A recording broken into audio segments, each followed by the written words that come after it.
seems like all this controversy with the running backs is probably at a temporary impasse, given that Josh Jacobs actually accepted a 1-year contract.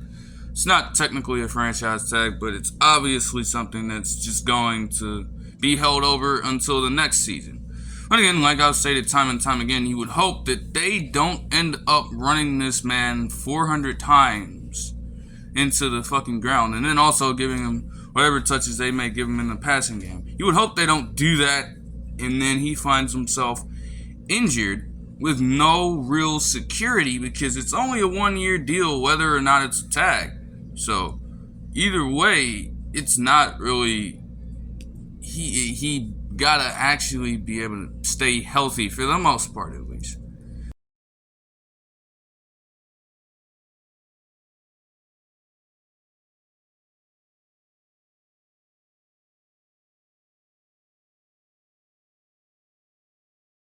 And again, on the Raiders side, man, like, dude, honestly, you can't blame Josh Jacobs if he honestly still decides after the season that maybe he's got to leave, bro. Because if they don't do anything, like, if Josh Jacobs is really going to be doing all of the work, but nobody else is really doing anything outside of Devontae Adams like that, you know, like, it cannot just be him and Devontae Adams the whole time just trying to carry the boatload of everything to try to get this team to win something, you know. Not a high chance they'll win anything at all, but you have got to show Josh Jacobs that, hey, everybody has a sense of commitment and everybody can step up to the plate this season. Can't just be him doing everything in the running game for you. It's just unfair at that point.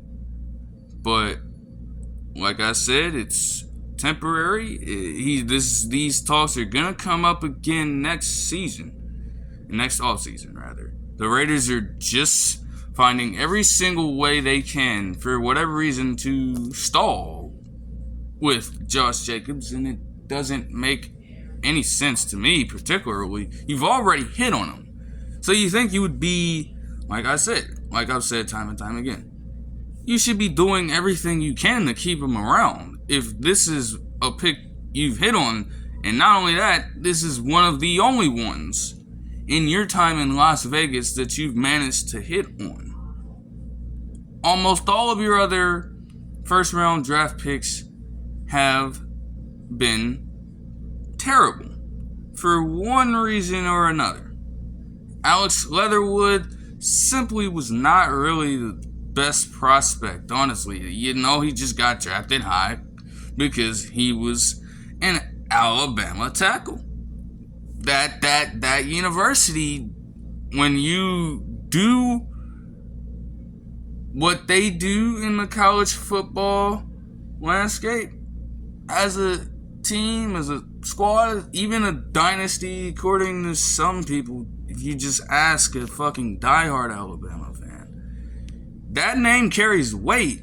The Raiders fell for it, and they drafted him. Cleveland Farrell also, this kind of carries over, but he hasn't really panned out the best right now himself. And obviously, some of the others, you already know what's up with those people. Just do your research on those people. I don't even need to mention them.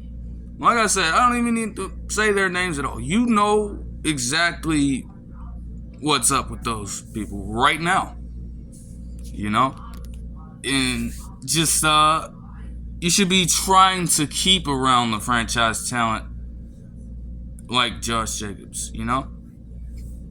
Keeping that franchise talent intact. There's no way that this should be getting dragged on like this. You gotta pay that man next offseason. It has to happen.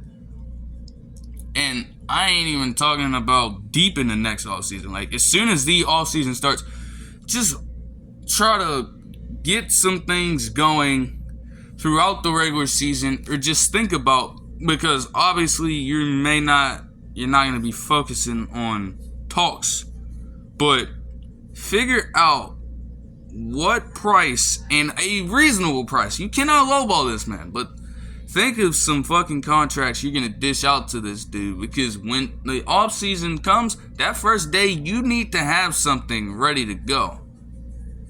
It cannot be another situation where this dude has to wait all until August to get his money. No, you have to pay him immediately as that new league year starts. Real shit. Okay?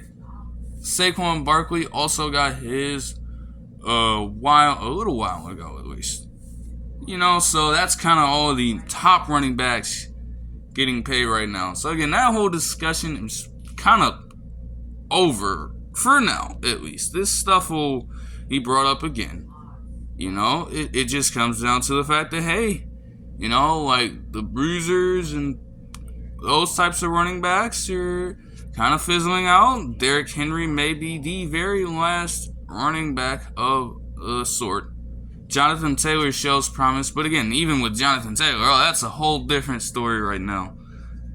That's a whole different story. Dude, this man, Jim Irsay, is just, even if Jonathan Taylor wants to still stay for a bit, like, Jim Irsay has just fucking ruined it. I know Chris Ballard is kind of saying they still think things can be fixed in this relationship and they can reconcile, but I'm like, from my end, dude, you chose to buy a whale, drop stupid money on a whale that unfortunately passed away naturally. And you still have not you still don't want to pay Jonathan Taylor, but you're going to spend that money on wildlife that you couldn't even get in person before their life cycle ended. What the fuck? Like, dude, it's not how it works, man. Like, Jonathan Taylor, again, shows promise. Even though he was hurt last year, he still produced well in the games he played, with some solid yards per carry. But, like, if you don't invest in the man, like, you're gonna regret it. Like, he's your best player right now, obviously. Anthony Richardson, no matter how well he does, to be completely honest, they won't make the playoffs. They won't. But if they can show signs of contention early on, if they can show some fight, they can eventually become a team on the rise in the near future, given the fact that they are that damn young. But it does start with Jonathan Taylor, and Jonathan Taylor can really help Anthony Richardson. But you honestly, like, things might change, but it seems to me like, damn, like, you have just seriously soiled it with this man to this point. So that's going to be something to follow, at least. But the initial controversy is kind of finished.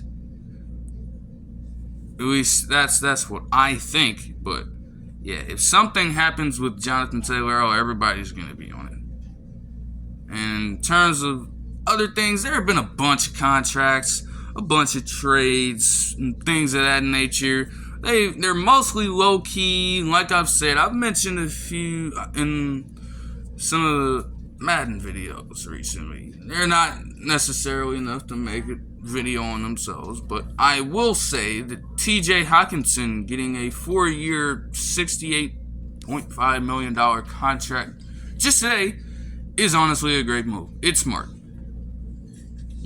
They were coming off of having to utilize Irv Smith Jr. and Tyler Conklin last season, and then you were able to upgrade midway through last season by getting Hockenson'S services for whatever reason the Lions were even thinking about. You just like, yeah, the Lions, man, I don't know. You chose, I don't even care if they have James Mitchell or another Iowa tight end and fucking Sam Laporta, okay? Like, dude, never makes any sense to fucking trade one of your better players to a division rival. It never works out for you. It only hurts you at the end of the day.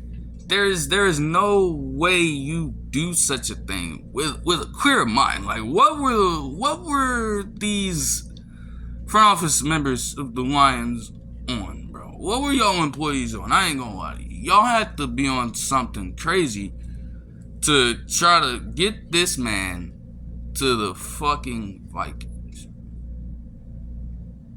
And you know what? Again, instantly, he fucking worked well in that offense. They love to run all these play-action plays. It worked well. And it also helps, of course, that you have just Justin Jefferson with a fucking Randy Moss style of production. Randy Moss level of production early on in his career.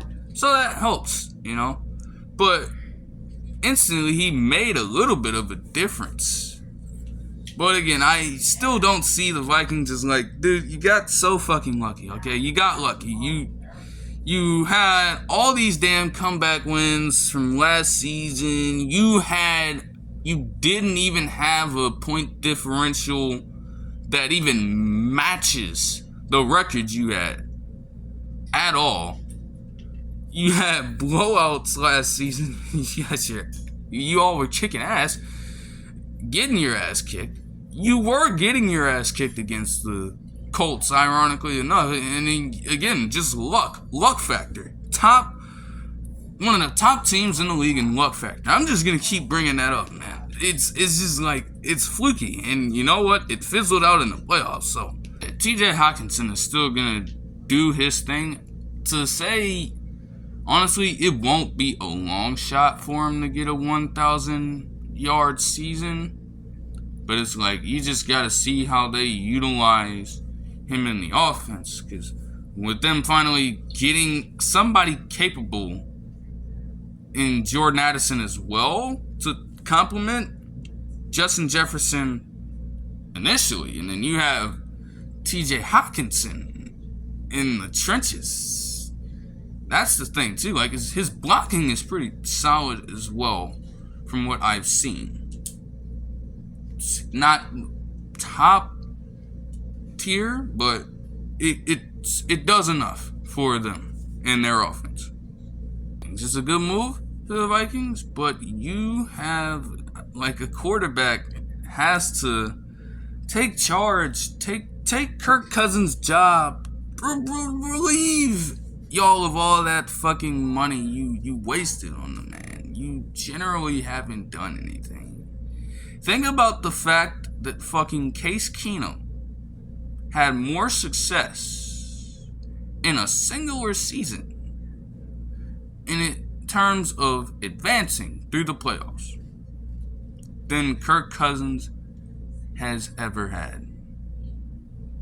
Just think about that for a second. Let that sink in. Case Keenum made it all the way to the NFC Championship that season. Kirk Cousins still has yet to do so. Like, that has got to be embarrassing. But you paid this man like he was a franchise quarterback. Like, nah, that was not the move, man. That wasn't the move. I'm sorry, bro. It just wasn't the move, dude. You know? But you just gotta see how it plays out generally.